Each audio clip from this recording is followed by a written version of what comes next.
All right, guys, this is the beginning video for Unit 8. So Unit 8, where you're on transformations, it's talking about shapes on a coordinate plane and stuff like that. So it's covering 8th grade core geometry, numbers 1 through 5. And this is not one of our GVCs. So before we get started on this, I want you to take out your table of contents and I want you to fill in 38 through 42 right here. So you can pause it and zoom in if you need to. Here, if you aren't all the way, this should be on the second page. So 38 through 42 is all of our our 8. We have an 8.0. So pause this and fill that in really quick. Okay. Then once you do that, we can get started on Unit 8. So the first one we're starting with is actually 8.0. So 8.0, and this time, normally we haven't done it, we haven't done a 0.0, but we have some terms and stuff that we wanted to kind of get you guys used to using, and so we figured we'd make it into one unit or one lesson really quick. So some of these words you've heard before, some of these things you might have actually already done before in 6th and 7th grade. We're just kind of taking them a little deeper. So the first thing we're doing is we're going to talk about what a transformation is. So a transformation is a change in the original shape. So the original shape has some form and then in some way it changes. There's 3 different ways that this can change. The first is a change in size. It can also change in location, where it is on the coordinate plane, or it can change in direction, and it can have some kind of combination of these as well. Like it could change size and direction, or it could change location and direction. Well, obviously location, direction.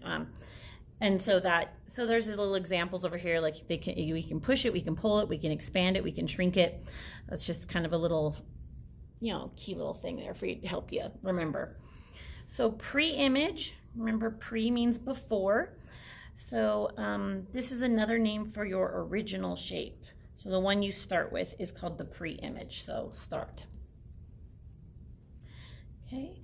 Then we have image. Image is the shape after it's been transformed in some way. Okay, so it could have done any of these 3 things up here or a combination of them. So after it's done these things, it is now called an image, and that is our finished product, right? Wherever it's at. All right. Something kind of new is this word prime. Prime is a way to tell that the figure moved. It shows which figure is the new one.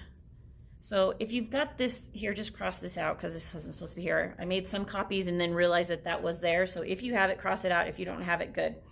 So prime uses a little apostrophe to kind of make notation of which one is new and which one isn't new.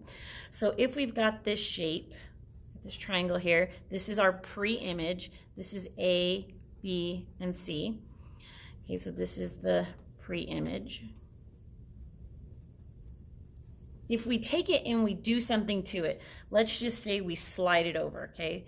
Or let's rotate it. So we rotate it, so now A is here, B is up here, and C is here. This is now my image because it's my after. Something has been done to it.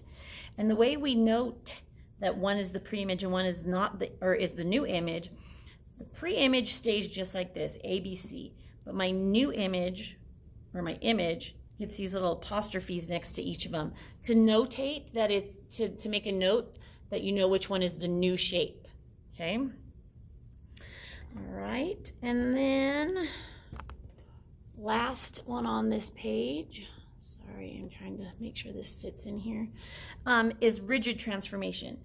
So rigid transformations are a little different. A rigid transformation will keep congruence, meaning that the shape will stay the same. Oops, learn how to spell congruence. Okay, so the shape, remember, it's going to stay. Size and shape is going to stay exactly the same. What's going to do, so it keeps the size and the shape. So mostly, when we're talking about rigid transformations, we've got where it slides. So this is what we call a translation. And it can slide left or right or up or down. We've got a rotation where it rotates like the example we did up here. Okay, And then what it's got is a reflection. These are all rigid transformations, meaning that the size and the shape of the size and the shape doesn't change, just its location and its direction changes. Okay. All right, so next page on the back, or the next page on the back. So we've got some keywords here, some math words we're going to talk about. It's keywords. We're going to give a real life example, and then we'll kind of talk about the picture over here. So the first word we're going to talk about is a translation, and you'll notice how some of the letters are kind of bolded and highlighted. So if you just kind of make a little circle around those ones so that you can they really stand out. The reason why we did this is so that it can kind of help you to remember what it does. So a translation with the SL big means that it slides. That's why the SL is big, because it's the first two letters of slides. Okay, so for an example in real life, if you go to the grocery store and you put your groceries up on that belt, and then the cash register lady or person, and it slides down to get closer to them, so like a conveyor belt, that's a good example of a real life slide or translation. At the grocery store, well, I guess anywhere, but that's a good one. So you remember at the grocery store.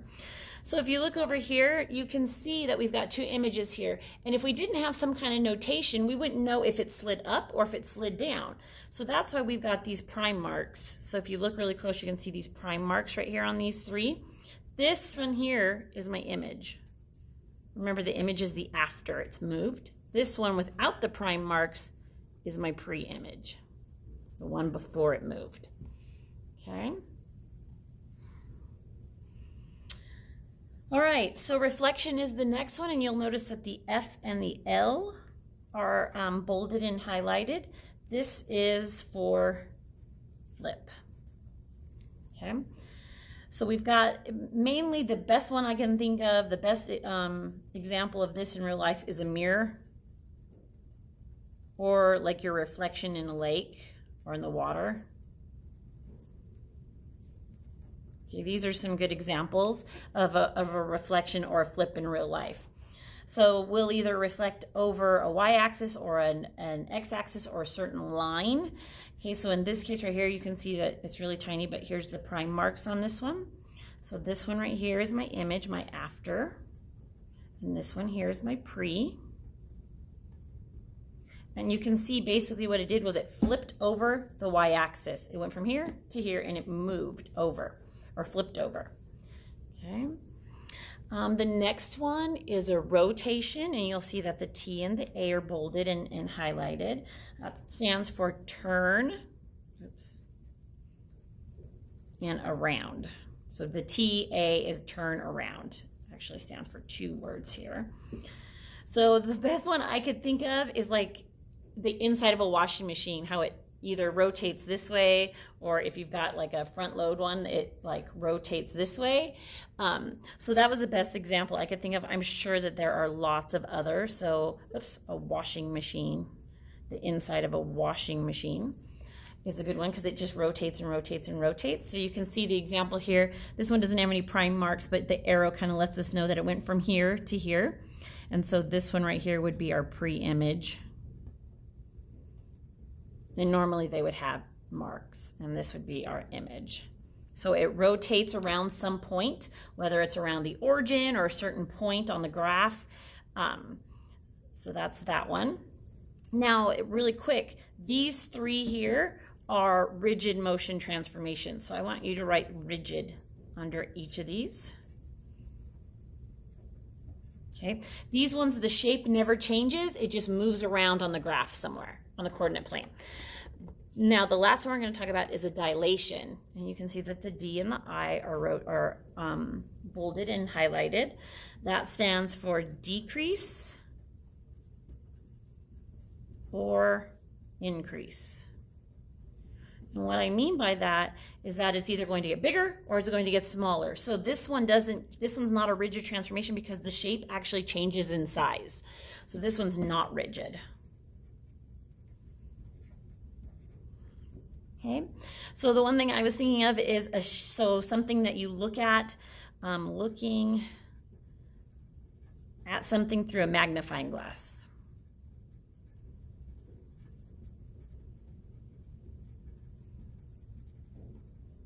right? Because a magnifying glass will magnify what it is. It will make it appear bigger even though it's not.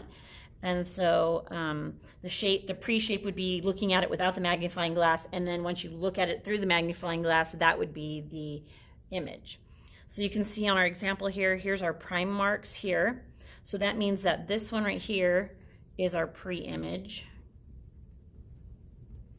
And this one, the bigger one, is our image or our new one after the dilation. So that's what these prime marks help us to determine. If I didn't have these prime marks, I wouldn't know if I started small and went big or if I started big and went small. Okay, and so the prime marks let us know that one is the image and one is the pre-image. Okay, all right, so that is those. You can put those away and we'll do the next lesson.